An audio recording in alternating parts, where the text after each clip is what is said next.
Welcome back to my YouTube channel. कैसे हैं तो हम दोस्त, उम्मीद करते हैं ठीक ठाक होंगे। आज की इस वीडियो बात करेंगे अहमद शाह के हवाले से। अहमद शाह ने उमर शाह को खुद कब्र में उतारा। उमर शाह की आखिरी रसूमात भी अदा कर दी गई, जिनकी वीडियो आपके साथ शेयर कर रहे हैं। ख़वातीन व हज़रात, उमर शाह जिस बच्चे के बारे में सोचा भी नहीं किसी ने, हर कोई यही इंतज़ार करता रहता है कब जी तो पाकिस्तान लगेगा और इन बच्चों का दीदार होगा। ये बच्चे वहाँ पर हमेशा रौनक लगाने, तो ख़ास करके रमज़ान ट्रांसमिशन में तो लोग इन्हें बहुत ज़्यादा पसंद करते थे वसीम बदामी के साथ। वसीम बदामी की हालत इस वक्त उमर के जाने के बाद बहुत बुरी है। वो ऑफिस में भी बैठकर उसे याद कर रोते हुए नज़र आते हैं।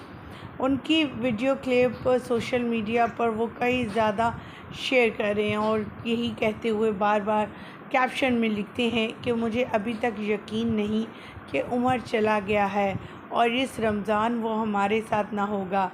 उन्होंने मज़ीद बताया कि उन्होंने न सिर्फ रमज़ान ट्रांसमिशन में बल्कि पिछले दिनों 12 रबीउल अव्वल के दिन भी उमर के साथ काफ़ी अच्छा वक्त गुजारा और मुख्तलिफ शोज़ भी किए जो काफ़ी ज़्यादा पसंद किए गए।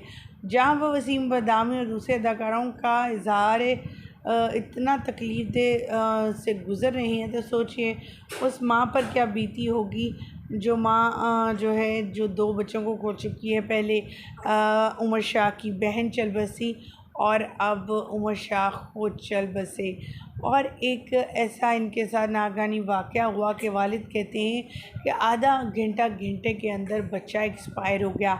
यानी हाथों ही हाथों में जब उन्हें हॉस्पिटल भी लेकर जाया जा रहा था कि उम्मीद थी कि सब ठीक हो जाएगा, तभी अचानक सब कुछ उनके हाथ से निकल गया। वसीम बदामी दूसरे अदाकार काफ़ी ज़्यादा अफसुदा हैं और यही दुआ कर रही हैं कि अल्लाह ताला उनके घर वालों को भी सब्र अता करे और तमाम 24 सितारों को भी, जिनके साथ उमर ने एक वक्त गुजारा था। उमर को वो अपना बच्चा जानते थे और हमेशा प्यार और मोहब्बत देते थे। बाकी दोनों भाई जो हैं वो काफ़ी गम और तकलीफ़ से गुज़र रहे हैं, ख़ासकर अहमद और अबू बकर। उन दोनों ने खुद अपने भाई को कब्र में उतारा और अबू बकर रोते हुए बिलबिलाते हुए दिखाई दिए हैं। ये ख़वातीन हज़रात, हमारी दुआ है कि अल्लाह ताला इस फैमिली को सब्र अता करे और इस मुश्किल घड़ी से बाहर निकाले। आमीन। मुझे दीजिएगा यहीं पर इजाज़त। अल्लाह निगहबान।